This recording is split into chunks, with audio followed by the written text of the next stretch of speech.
On October 10th, 2024, Patrol Officer Lachlan Hicks of the Lowell Police Department stopped driver. What starts as a simple traffic stop turns into chaos in seconds.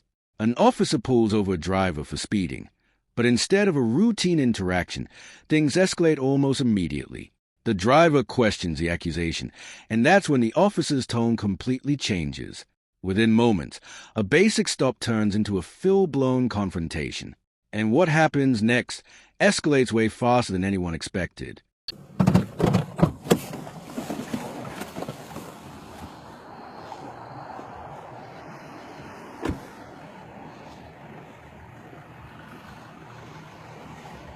Hello. I'm Officer Hicks, Lowell PD. Stopping you for doing 40 and a 25.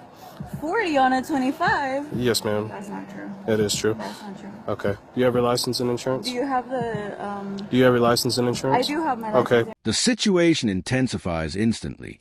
The driver asks for proof, but instead of explaining, the officer issues a threat, arrest, for simply not complying fast enough. Before she can even process what's happening, the officer demands she step out of the vehicle, and within seconds, the encounter spirals out of control. Now, it's no longer about speeding. It's about authority. Get out of the car. Get out of the car. I'm giving you my ID. 1394. Get out of the car. I'm giving you my Get out of the car. I asked for proof. I'm giving you Get out of the car or you're going to get tased. You don't need Get out of the car. Hold on. You don't need to do that. I got one trying to block me from the seatbelt. I'm not trying to block you from the seatbelt. She wouldn't let me get her out. She's just not listening to instructions. She's probably about to get tased. No. Get out. You don't need to tase me, dude. Get out. Hold on. Get out now. Hold on. You don't need to tase me, though. Get out. And I'm coming back to work, Get out. man. Get out. You don't need to tase me. Get out. Walk back this way. Hang up the phone, though. Now things turn physical. The driver is pulled from the vehicle as tension peaks. She insists she already provided her ID, but the officer isn't backing down. Commands are shouted, confusion builds, and control is slipping fast. This is a moment where everything breaks down: communication, patience, and restraint. And once it gets to this point, there's no going back. Oh! No, I'm not doing it. Dude. You can't resist. I know, but dude, I gave him my ID. I gave him You my can't ID. resist. I gave him You my can't ID. resist. You I can't know, resist. dude, but I gave him my I ID. know, just stop. Like, I gave him my ID. Hold on. I know, just stop. Hey, can you go tell Amber that I'm being taken, please? Yeah. Yeah. Okay. And my ID's right there. I need my phone. Just calm down. Yeah, but like, It's right. I know, but like, I gave him my ID. I asked him for proof that I was going 45 on a 30, which I wasn't. You made that way bigger than it needed to be. Yeah, but I was not going 45 on a Get out. 30. This is not necessary, man.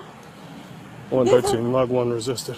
I was not resisting, dude. I gave you my ID.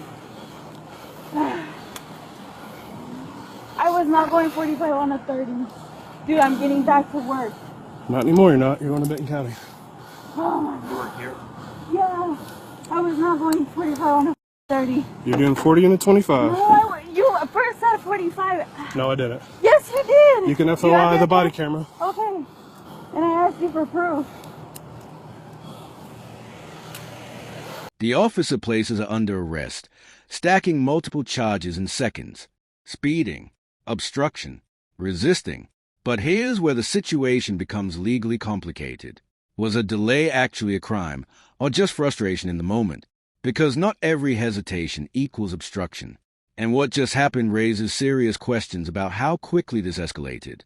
The encounter, but unfortunately, the lawfulness of the underlying stop and the speeding charge cannot be assessed on the available footage. Accordingly, we will assume, for the sake of argument, that the stop was supported by at least reasonable suspicion. Under Section 27-16-601 of the Arkansas Code, a driver is required to produce their license upon demand by a law enforcement officer during a lawful traffic stop, and that obligation is not conditioned on the officer first demonstrating the validity of the stop to the driver's satisfaction. Additionally, Additionally, the Supreme Court held in the 1977 case of Pennsylvania v. Mims that an officer may, as a matter of course, order the driver of a lawfully stopped vehicle to exit the car, and that authority requires no individualized suspicion beyond the lawful stop itself. Therefore, a court would likely conclude that Ms. Sanchez Rosas was legally obligated to both provide her driver's license and step out of the vehicle, presuming that the underlying traffic stop was supported by at least reasonable suspicion. However, this does not necessarily mean that her delay in complying with these orders constituted obstructing governmental operations. According to Section 5-54-102 of the Arkansas Code, a person commits obstructing governmental operations when they intentionally obstruct, impair, or hinder the performance of a governmental function by a public servant acting under color of law. As the Arkansas Court of Appeals explained in the 2026 case of Keaton v. State, the statute requires actual interference with law enforcement operations, meaning that passive or minimal noncompliance may not be sufficient to sustain a conviction. Now here, a court would analyze whether Ms. Sanchez Rosas' delay in providing her license and stepping out of the vehicle obstructed, impaired, and hindered Officer Hicks's ability to perform his governmental function as a law enforcement officer investigating a potential speeding violation. Additionally, the physical struggle after Ms. Sanchez Rosas exited the vehicle potentially implicates two distinct so-called resisting offenses under Section 5-54-103 of the Arkansas Code. Under subsection A, a person commits so-called After the arrest, the officer explains his actions, but his own word reveals something critical. He admits the taser was ready, not because of danger, but to force compliance. That detail changes everything, because under the law, force must be justified by a real threat, not just disobedience. And suddenly, this encounter isn't just questionable, it's potentially excessive. Sanchez Rosas and Officer Hicks constituted a violation of one or both provisions of Section 5-54-103. The warning symbol, I worked on the taser. She got out, and then I said, hey, walk over this way. She's like, why? And she's like, I'm not, just argue with me, right? Huh? Keep telling her. She wouldn't listen. And so, went to go hands-on. She pushed back, tensed up. So, still tried to... Who was the guy? Security. I tried to armbar. It wouldn't work. She was tensing up because she's a lady. Still trying to go as easy as I can, and she wouldn't. So I leg hooked her, slammed her on the ground. I saw that, bro. Yep. So what were you saying at first on the radio? She wouldn't. Seatbelt or? Yeah. I went to go. I was like, so you'll see. So I went to go, tell her. Hey, I told her the reason for the stop. She was arguing. I wasn't doing 40 and 25. I wasn't doing that. So, yes, you were. So, and then she's like, I want to see it. It's like, no, do you have your license? We went back and forth for a little bit. She kept trying to argue about it. I was like, all right, get out, right? And so she wouldn't. So I opened her door, went to go get the seatbelt. Well, she blocked me from getting it. And so I was pulling the taser out. I hit the warning. She's like, all right, you don't have to tase me, dude. You don't have to tase me, dude.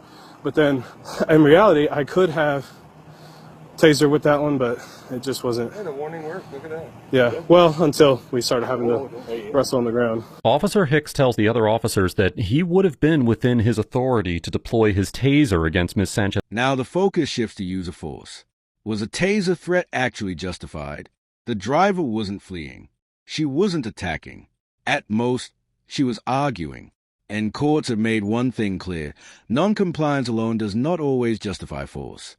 So the real question becomes, did the officer cross a constitutional line? The suspect is actively resisting arrest or attempting to flee. The Eighth Circuit applied those factors in the 2009 case of Brown v. City of Golden Valley, where an officer tased a passenger during a traffic stop solely because she refused to comply with commands to end a 911 call. The court concluded that it could not say that the use of force was reasonable as a matter of law, and that a genuine issue of material fact existed as to whether the tasing constituted excessive force, noting that the suspect had committed at most a minor misdemeanor, had posed a minimal safety threat, and was not actively resisting or attempting to flee. Now, critically, the court drew a distinction between a genuine threat to officer safety, which can justify force even in minor offense cases, and a mere affront to command authority. Here, Officer Hicks's own statements to his colleagues suggest that his motivation for drawing the taser was to compel compliance with the exit order rather than to address any safety concern. And Ms. Sanchez Rosas was suspected of a minor traffic violation violation, made no threatening movements toward Officer Hicks and was not physically resisting. Accordingly, Ms. Sanchez-Rosas would have a compelling argument that deploying the taser under these circumstances for the purpose of forcing compliance rather than addressing an immediate safety threat would constitute excessive force in violation of the Fourth Amendment.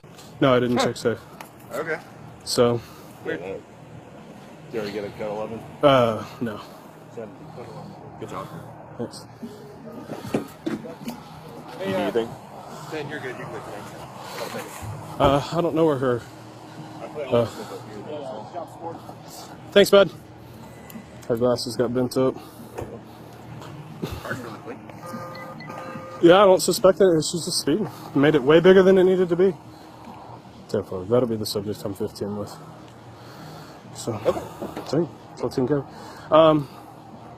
Did you get speeding, obstruction, resistant? Yeah. So, question. Yeah. And this is, as Even after everything, the officer continues to justify his decisions, calling it active resistance. But there's a big difference between resisting and simply not complying fast enough. And that distinction matters a lot because it determines how much force is actually allowed. And in this case, that line may have been blurred. won't comply at all. Yeah. But this one, I think I made the right choice. It's active resistance, which in the situation you could, but like Garcia said, we shouldn't. I mean, you, the female, we shouldn't rely on the taser. Exactly. You can fight her. Yeah. You know. Yeah. I just want to make But sure. yes, that's active resistance. Okay. That would fit the policy if somebody was to ask. Okay. But yeah, that's cool. The warning that actually got her. That's kind of cool. Yeah. She's like, yeah. You'll see it on the body cam. Officer Hicks asks another officer whether departmental policy would have authorized taser deployment during the physical struggle, and the officer states that it would, characterizing Ms. Sanchez-Rosas' conduct as, quote-unquote, active resistance. Now, while the department's taser policy is not publicly available, the legal distinction between active and passive resistance is well established. As the Eighth Circuit Court of Appeals explained in the 2020 case of Cohorst v. Smith, the failure to follow police instructions may constitute passive resistance. And when a suspect is passively resistant, some lower level of force may be reasonable. Likewise, in the 2017 case of Tatum v. Robinson, the Eighth Circuit made clear that non-compliance and arguing alone do not amount to active resistance, and that physically struggling, threatening an officer, or attempting to flee are the kinds of conduct that distinguish active resistance from passive non-compliance, with active resistance generally permitting a greater degree of force and response. To the extent Ms. Sanchez-Rosas physically opposed Officer Hicks during the struggle, a court could potentially find that her conduct crossed the line from passive noncompliance into active resistance under that framework, which could potentially justify a higher level of force and response. Yep. Cool. I'm going to go ahead and transfer to Benton County. Okay. All right. Sounds good. I'll do your inventory. I'll email you, and then it's on. Keys are in. It's not a push to start. Yeah. 10-4. If you would assign me a CR for obstructing governmental operations. Do you have the car key? I've got it, yeah. Okay, cool. Real quick, there's no arguing it. You are going to Benton County, so don't start with that. But do you need medical assistance for anything? No. Okay. Did you pick up my glasses? Yes, I got your glasses, your phone. Your car key is going to go with the tow truck, but we got the keys off the car key itself. Does it need to be towed since I'm not working? Yes, it's going to be towed. What's up? Oh, all right. All right, I'll take care of your record and All right, thank you. Thank you. After her arrest, Ms. Sanchez-Rosas was charged with obstructing governmental operations, speeding, and In the end, this situation leaves more questions than answers. A routine traffic stop turned into an arrest, multiple charges, and a physical takedown, all within minutes. Yes, the driver could have complied sooner, but the officer also had a choice: to slow things down or escalate them. And that decision made all the difference. Because sometimes it's not just about what the law allows. It's about how that authority is used. legally significant aspect of this encounter. As established earlier, the objective reasonableness standard draws a meaningful constitutional line between a suspect who poses a genuine safety threat and one who is simply defying a command. And Officer Hicks's own statements to his colleagues confirm that his motivation was compliance, not safety. Whether that threat would survive Fourth Amendment scrutiny is, at minimum, an open question. Additionally, Officer Hicks failed to exercise sound discretion, moving to physical force swiftly swiftly and without any attempts to de-escalate the encounter. Ms. Sanchez-Rosas delayed in producing her license and questioned the basis for the stop, but the footage does not show a stated refusal to comply. Officer Hicks moved to initiate a physical removal without pausing to allow her a substantial opportunity to respond, and the encounter deteriorated to a physical struggle and a takedown within seconds. Even setting aside the constitutional questions entirely, an officer retains discretion in how they manage a non-compliant traffic stop, and nothing in this encounter suggests that Officer Hicks made any effort to de-escalate the situation down before resorting to force. A brief, measured attempt to give Ms. Sanchez-Rosas time to comply may well have resolved the encounter without physical contact altogether. This interaction highlights that lawful authority and sound professional judgment are not the same thing, and that an officer's failure to exercise the latter can turn a routine traffic stop into a far more serious encounter than the situation required. Ms. Sanchez-Rosas gets a C for failing to comply with lawful orders during a traffic stop, prolonging a routine encounter through non-compliance, and physically resisting Officer Hicks after she exited the vehicle. Now, while Officer Hicks's conduct raises legitimate constitutional concerns, Ms. Sanchez-Rosas's actions also contributed to the deterioration of the encounter. As established earlier, a driver is legally obligated to produce their license upon demand in a lawful traffic stop and to exit the vehicle upon command, and neither of those obligations is conditioned on the officer first justifying the stop to the driver's satisfaction. Ms. Sanchez-Rosas disputed the alleged speed throughout the encounter and repeatedly demanded proof of the violation before she would comply, but the side of the road is not the appropriate venue for a challenge to the validity of a traffic stop. The legal system provides mechanisms, including contesting a charge in court, and a driver who disagrees with the reason for a stop is generally better served by complying in the moment and litigating later. And finally, the physical struggle presents the most serious concern. Regardless of whether Officer Hicks escalated prematurely, Ms. Sanchez-Rosas's physical opposition potentially exposed her to criminal liability. However frustrating a police encounter may feel in the moment, it is essential to understand that physical resistance carries legal consequences that a courtroom challenge does not, and that the decision to contest a stop on the side of the road rather than in front of a judge very rarely works in the driver's